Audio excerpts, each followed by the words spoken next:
स्वागत है एक बार फिर आप सभी का आपके अपने YouTube चैनल पीएस क्लासेस पर। तो दोस्तों आज के इस वीडियो लेक्चर में हम बात करेंगे कि वाइवा कैसे दें और वाइवा की तैयारी कैसे करें। तो आई स्टूडेंट बिना किसी देरी के शुरू करते ही वीडियो लेक्चर की और समझते हैं पूरी बात को। तो देखो स्टूडेंट, यदि आप 12th क्लास के स्टूडेंट हैं तो आप लोगों ने या तो बायोलॉजी ले रखा होगा या फिर मैथमेटिक्स ले रखा होगा। ठीक है, और देखिए स्टूडेंट, यदि आप लोगों ने बायोलॉजी ले रखा है तो आप लोगों के पास बच्चों 3 प्रैक्टिकल सब्जेक्ट होते हैं, फिजिक्स, केमिस्ट्री और बायोलॉजी। और आप अगर मैथमेटिक्स से एंटर कर रहे हैं बच्चों तो आप लोगों के पास 2 प्रैक्टिकल सब्जेक्ट होते हैं, फिजिक्स और केमिस्ट्री। ठीक है, तो बच्चों आप लोग ये भी जानते हैं कि हर सब्जेक्ट को होता है बच्चों आप लोग का 100 मार्क्स का होता है, यानी हर सब्जेक्ट के लिए बच्चों आपको कितने नंबर मिलते हैं, 100 नंबर मिलते हैं। ठीक है, अब बच्चों इस 100 नंबर में आप लोगों के 2 प्रकार के एग्जाम होते हैं। देखिए, एक तो होता है आपका बोर्ड एग्जाम। ठीक है, और बोर्ड एग्जाम जो होता है बच्चों हर सब्जेक्ट का वो तो कितना होता है, वो 70 नंबर का होता है। और बाकी के जो 30 नंबर बच्चों उसमें आपका क्या होता है, प्रैक्टिकल एग्जाम होता है। एक बार एग्जांपल के तौर पे बता रहा हूँ, मान लीजिए हम फिजिक्स की अगर बात कर रहे हैं। ठीक है, तो फिजिक्स में बच्चों आपका 70 नंबर का रिटन एग्जाम होगा जो बोर्ड एग्जाम के रूप में होगा, और बाकी जो 30 नंबर बच्चों फिजिक्स के वो आपके प्रैक्टिकल एग्जाम के रूप में यूज होंगे। समझ में आप लोग को मेरी बात? तो अब आप लोग जानते होंगे बच्चों कि जब प्रैक्टिकल एग्जाम होता है, ठीक है, तो उसमें वाइवा भी होता है। वाइवा क्या होता है, जिस टॉपिक को आपने तैयार किया है, ठीक है, उस टॉपिक पर एग्जामिनर कौन होते हैं, जो बाहर से आपके स्कूल में आए हुए होते हैं वाइवा लेने के लिए, यानी प्रैक्टिकल कराने के लिए। ठीक है, तो एग्जामिनर साहब, ठीक है, आप लोगों से आपके टॉपिक से संबंधित या आपके सब्जेक्ट से संबंधित क्वेश्चन पूछते हैं और उनके आप जवाब देते हैं। ठीक है, तो इसी को बच्चों हम वाइवा कहते हैं। ठीक है, अच्छा, अब होता ये है बच्चों, अधिकांश ये होता है कि जब स्टूडेंट एग्जामिनर के सामने वाइवा देने जाते हैं तो वो इतने घबराए हुए होते हैं कि उनका जो चेहरा होता है ना, बिल्कुल लाल हो जाता है डर के मारे, और जो सीने में दिल है ना, वो धक धक धक करता है जैसे कि निकल के बाहर गिर जाएगा। समझ में आ रहा है आप लोगों को मेरी बात? यानी एग्जामिनर के सामने पेश होते हुए इतना घबराहट महसूस करते हैं कि डर के मारे चेहरा लाल और थर थर थर शरीर कांपता है। समझ रहे आप लोग मेरे?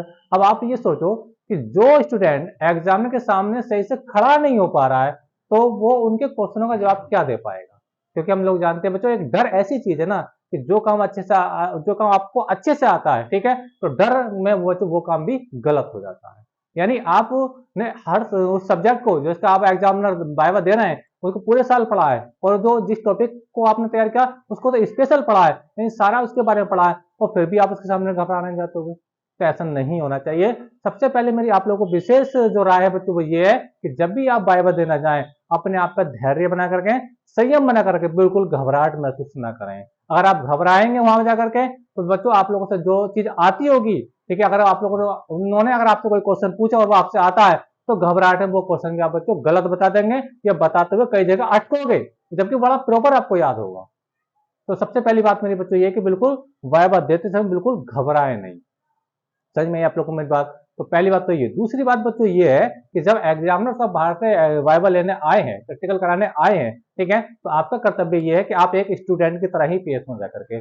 स्टूडेंट की तरह पेश होने का मतलब बच्चों ये है कि आप पूरी यूनिफॉर्म में होने चाहिए, ठीक है, और प्रॉपर तरीके से आपका जो मांग है वो होना चाहिए कड़ा हुआ, ठीक है, यानी हेयर कटिंग आपका सही होना चाहिए। आज का फैशन ये है कि लौंडे में फर्क ही नहीं पता चला कि कौन लौंडा है कि लौंडिया, क्योंकि लौंडे भी इतने बड़े बाल रख रहे हैं कि लौंडिया भी नहीं रख पा रही है। समझ में आप लोग को मेरी बात? तो बच्चा ऐसा नहीं करना है, आपको प्रॉपर आपको कटिंग करानी है कि लगना चाहिए कि हाँ, कि आज आप दुनिया के सबसे अच्छे विद्यार्थी हैं। तो ऐसा नहीं करना है आप लोगों को, ठीक है, बिल्कुल आपको सफाई का विशेष ध्यान देना है, कटिंग अच्छा होना चाहिए, प्रॉपर स्टूडेंट लगने चाहिए, बाल बड़े नहीं होना चाहिए। समझ में आप लोगों को मेरी बात? आप जितना अच्छा आपकी लोकेशन होगी, ठीक है, सबसे पहले एग्जाम आपको उसी से इंप्रेस हो जाएंगे, हाँ बच्चा एक प्रॉपर स्टूडेंट लग रहा है देखने में, हाँ ठीक है। अच्छा, अब बात आती है बच्चों, आपसे पूछेंगे क्या बनाया है, ठीक है, क्या याद है। तो जब वो पूछे ना क्या याद किया इसके बारे में, तो आपको कि मैंने सब कुछ याद किया है। कभी ऐसा मत कहना, कभी ये मत कहना कि मैंने सब कुछ याद कर रखा है, ठीक है।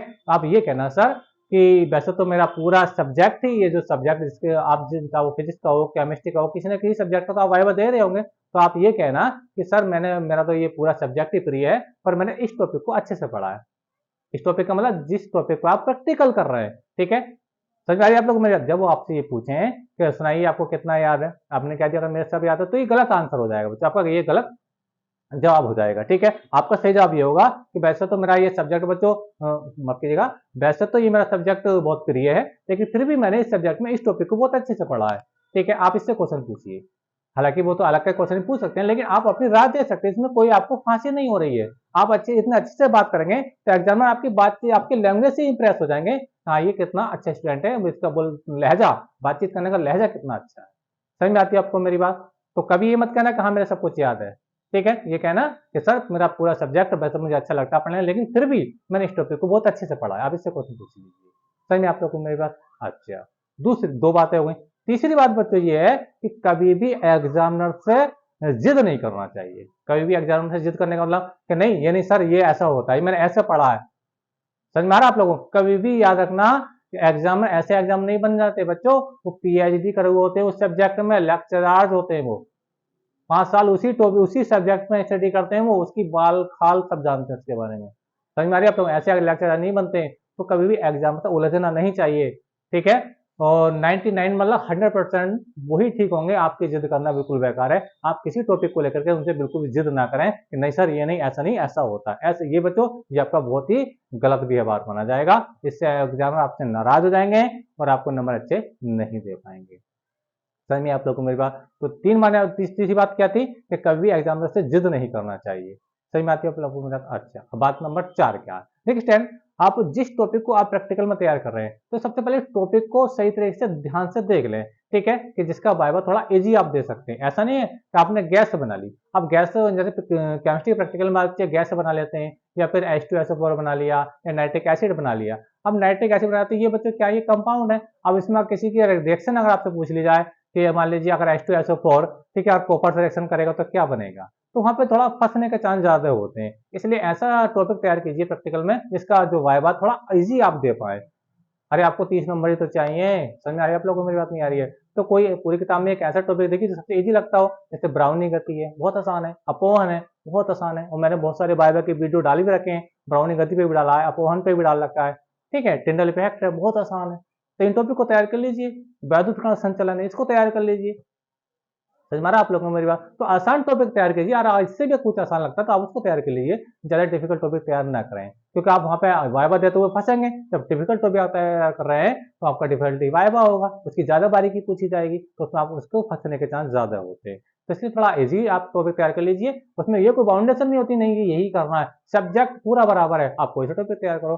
तो थोड़ा जो टॉपिक आप सिलेक्ट कर रहे हैं प्रैक्टिकल करते समय, तो टॉपिक ऐसा देखें हाँ कि ये थोड़ा इजी है और मैं इसका जो वाइवा बहुत आसानी से दे पाऊंगा। समझ में आ रहा आप लोग को मेरी बात? ठीक है। अच्छा, और देखिए ये तो वही आपके टॉपिक से संबंधित बात, लेकिन आपने एक जिस सब्जेक्ट का आप प्रैक्टिकल दे रहे हैं वो आपने पूरे साल पढ़ा है, ठीक है, तो थोड़ा थोड़ा पूरी किताब में आपको याद होना भी चाहिए। क्योंकि एग्जाम में ऐसा नहीं कि टॉपिक से तो पूछते हैं वो आदि, ठीक है, टॉपिक से ज्यादातर पूछ ही जाता है जो आपने मॉडल तैयार किया है, ठीक है। मॉडल से हटके भी कुछ पता होना चाहिए।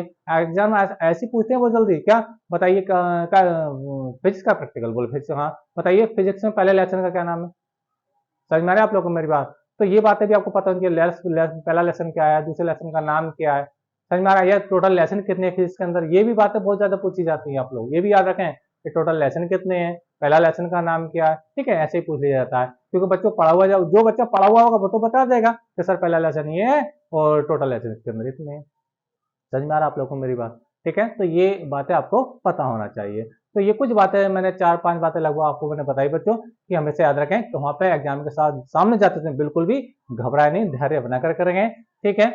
और दूसरी बात मैंने आपको बताई थी बच्चों कि अपनी जो प्रॉपर ड्रेस है उसमें जाना चाहिए। तीसरी बात मैंने जो एग्जामिनर है उनसे कोई बहस नहीं करना चाहिए, ठीक है। और एक लास्ट में एक बात और बात तो बताता चलो बच्चों, ठीक है, तो वहां पे एक्स्ट्रा नहीं बोलना चाहिए, फालतू नहीं बोलना चाहिए। देखिए आपसे एग्जामिनर कुछ पूछ रहे हैं तो पहले तो उनके क्वेश्चन को ध्यान से सुनिए, उनके क्वेश्चन को ध्यान से समझिए, सुनिए, ठीक है। अगर आपसे क्वेश्चन आता है तो आप उसका उत्तर दीजिए, और नहीं आता तो कुछ एक्स्ट्रा मत बताइए अपनी तरफ से कि नहीं कि मैं तुक्का फिट कर रहा हूँ। हाँ, तुक्का नहीं चलता है। समझ में आप लोग मेरा? ईश्वर ने आप लोगों को 2 कान दिए हैं और 1 जीभ दी है। इसका मतलब क्या? 2 कान और 1 जीभ का मतलब होता है बच्चों कि सुनो ज्यादा है लेकिन बोलो कम। सुनो ज्यादा क्योंकि 2 कान दिए हैं, इसीलिए नहीं है कि ज्यादा सुनो, लेकिन 1 जीभ दी क्यों? क्यों सुनो, सुनो ज्यादा बोलो कम। समझ में आ रहा? यानी जितना बोलो क्या में बोलो, एक्स्ट्रा बिल्कुल मत बोलो, ठीक है। जो एग्जामिनर पूछ रहे हैं आपसे, अगर वो टॉपिक आपको आता है तो आप सुनाइए, बिल्कुल शांति से सुनाइए। लेकिन जो आता भी नहीं है और फिर भी आप पेल रहे हैं कहाँ कहाँ की, तो ऐसा कभी नहीं करना है। ओवर स्मार्टिंग आमों पे बिल्कुल भी नहीं दिखानी है आप लोगों को, ठीक है। समझ में आप लोग को मेरी बात? तो ये बातें थी बच्चों जो आपको वाइवा देते समय ध्यान में रखनी है। ठीक है, तो वीडियो लेक्चर कैसा लगा कमेंट करके जरूर बताइए। चैनल पर नए हैं तो चैनल को सब्सक्राइब कर लीजिए। मिलेंगे किसी नेक्स्ट वीडियो में नेक्स्ट टॉपिक के साथ। तब तक के लिए धन्यवाद। Best of luck.